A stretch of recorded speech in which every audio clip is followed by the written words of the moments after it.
Welcome back again. Number 5. Now we're going to get into the profiteers. This one can get pretty interesting as well. The profiteers are a very wide group of different type of people. Profiteers can range anything from a company who, like very recently, the Bud Light people, the profiteers, have partnered with the grifter, Dylan Mulvaney, to profit from people like trans stuff. So let's promote how inclusive we are of trans, and we'll put a Dylan Mulvaney can out.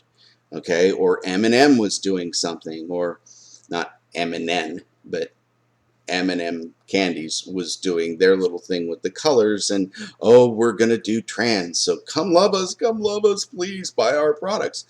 Um,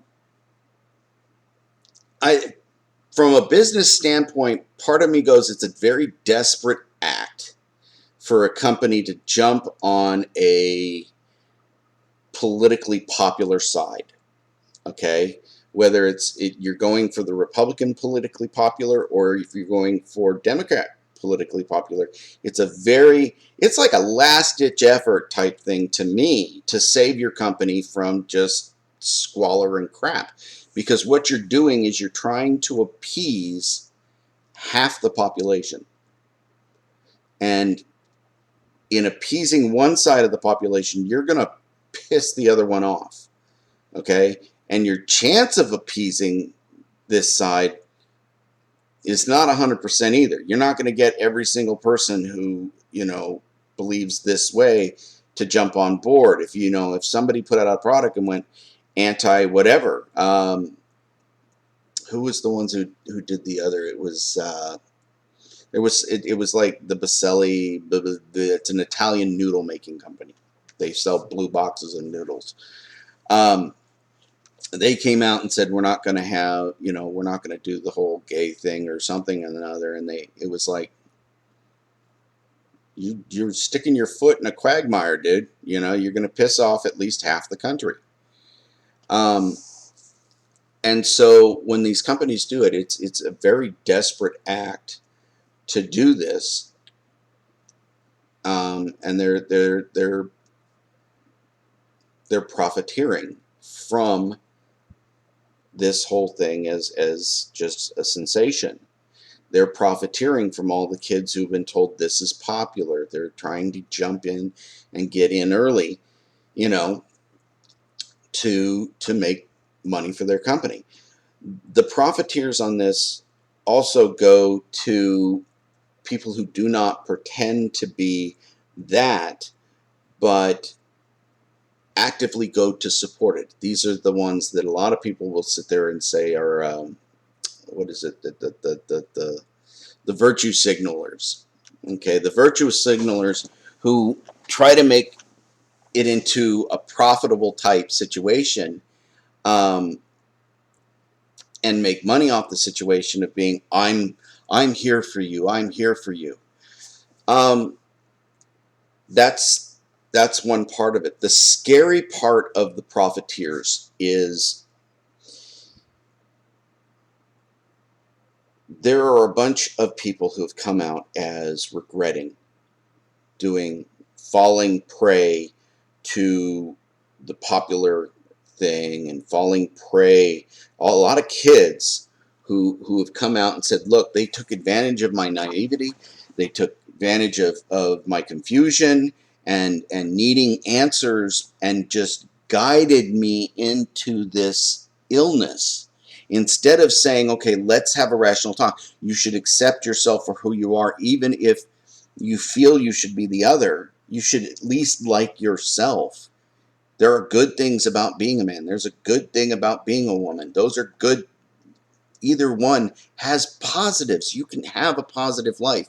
You can still like the other things. Instead of doing that, they automatically push them and drive them into this channel. And the profiteers are really scary, in my mind, are the ones that are part of the medical industry. The medical industry, when you sit there and hear that a kid, even if they were just 18 or 19 and they're supposed to be able to make adult decisions at that point, you go in for a 30-minute counseling appointment, get a letter from them that says that they have called you gender dysphoric,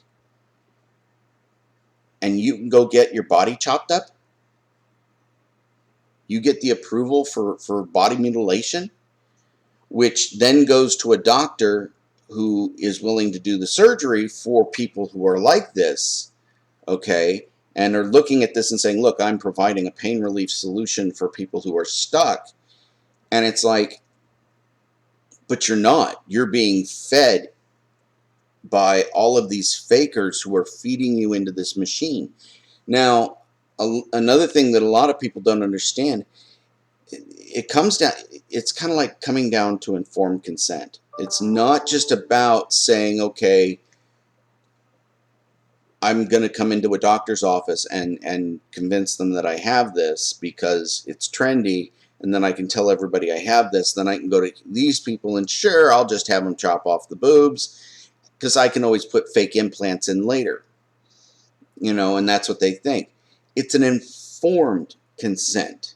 You do realize that if you turn around and you chop those off, there's no going back. There's no breastfeeding a child.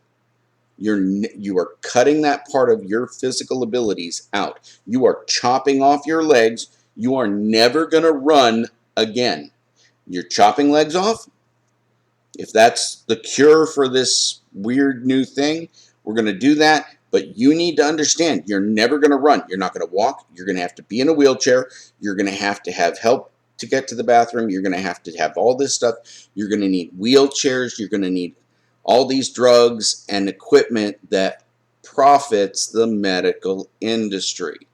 Okay, and so there's doctors that are going to automatically, these are profiteering doctors who are automatically pushing you into being extremely dependent, okay, just to stay alive, extremely dependent on the medical pharmaceutical industries, whether it's for drugs or equipment or any number of things, counselings, all the rest of this. They're not interested in healing you. They're interested in repeat business. That's what they're interested in. A lot of these doctors need to be exposed. When you have a doctor, I saw some detransitioners and they're like, oh, well, you can't believe, I take responsibility for that. And it's good that you're taking responsibility for your part of this. But the fact that you had a doctor look at you for 30 minutes and say that you have this condition, okay, there are mental health tests that they do to find out if you're the type of person who is going to be lying or you're making things up. And it's a very interesting innocuous type test that you take, and it's like, oh, well, you're not faking this, okay. And how do they know? It's because, well, fakers are very fixated on making sure that you diagnose them the way they want, and a real person is kind of scattery on how they're thinking. If somebody actually has it, it's like, are you going to kill yourself today? Have you thought about killing yourself every day? Maybe not really, And then other times it's like, yeah. Well, when I think about it, when you put it that way, kind of yeah. Well, when you put it this way, not really. But it's the same question. But if you're faking it, they're going to dead center be the highest level thing that that you're going to get the most points for this and that and the other. And so they have ways of figuring out whether or not what you're saying is true in your mind. And when people go into this, it's like you're allowing these people to do this, and they just come in and say it. At what point, if anyone can just walk into these doctors' offices and say, I hate my body, I'm gender dysphoric, give me a thing that says, give me a diagnosis that I have gender dysphoria. Okay. How different is that from just saying, okay, here's some oxy, here's oxy, here's oxy. Oh, you want some oxy? Here's some oxy. here's some oxy, here's some oxy. The next thing you know, everybody's dependent on oxy. Here, everybody's dependent on these drugs. You know, how different is that? Okay, granted, they're not getting the physical high of narcotics. They're getting an emotional high of attention. They're getting an emotional high of social credit. Okay, or they're getting a monetary high of money in their YouTube account or something. I don't know. Um, yeah, I really don't know how monetization works on YouTube. I don't. Sorry, but I know that people can make a bazillion dollars and then people can't. I don't know. It doesn't make sense. Anyway, so the profiteers, yeah, they are some of the businesses out there like Budweiser, but the one that scares me the most is the medical industry and all the fakers. And these doctors need to be exposed.